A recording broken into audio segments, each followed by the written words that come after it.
Hi friends, ఏపీలో రాష్ట్ర తల్లులందరికీ ఆదుర్పే శుభవార్త. అమ్మఒడి 5వ విడత డబ్బులు 13,000 రూపాయలు ఎప్పుడు వస్తున్నాయి? మరి ఏ అర్హతలు విద్యార్థులకు ఉండాలి? తల్లులకి ఏ క్వాలిఫికేషన్స్ ఉండాలి? ఎలాగైతే వస్తాయి? మరి ఏ నెలలో వస్తాయి? తెలుసుకునే ముందు ఒక లైక్ చేయండి. అమ్మఒడి జగనన్న 13,000 రూపాయలు అయితే 5వ విడత డబ్బులు అయితే మీకు సమాచారం తెలుసుకోవాలంటే పక్కనున్న బెల్ ఐకాన్ గంట ఆల్ సింబల్ బటన్ నొక్కితే నేను వేసే నోటిఫికేషన్స్, లేటెస్ట్ అప్డేట్స్, వీడియోస్ ఎప్పటికప్పుడైతే వస్తాయి. షేర్ చేయండి, సమాచారం తెలుస్తుంది.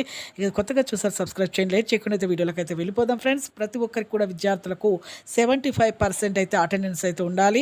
తల్లులకు ఆధార్ కార్డు, రేషన్ కార్డు ఉండాలి. 100 గజాల కంటే ఎక్కువగా స్థలం ఉండకూడదు. గ్రామాల్లో కానీ అలాగే పట్టణాల్లో కానీ 10,000 కంటే ఎక్కువగా ఆదాయం, గ్రామాల్లో కానీ పట్టణాల్లో కానీ 10,000 కంటే ఎక్కువగా ఆదాయం ఉండకూడదు. ట్యాక్స్ పే చేయకూడదు.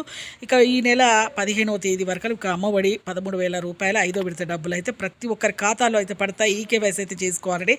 ఈకేవైసీ చేసుకుంటేనే Aadhaar card, phone number Aadhaar card అయితే మీరు ఈకేవైసీ చేసుకుంటేనే మీకు అయితే డబ్బులు అనేది పడబోతున్నాయి. వెంటనే మీరు చేసుకోండి. ఆధార్ కార్డు, రేషన్ కార్డు ఉండాలి. ప్రతి ఒక్క తల్లులకైతే ఈ ఖాతాలో అయితే జమ అవుతాయి. ఫోన్ల ద్వారా మెసేజ్లు కూడా వస్తాయి. Thanks for watching.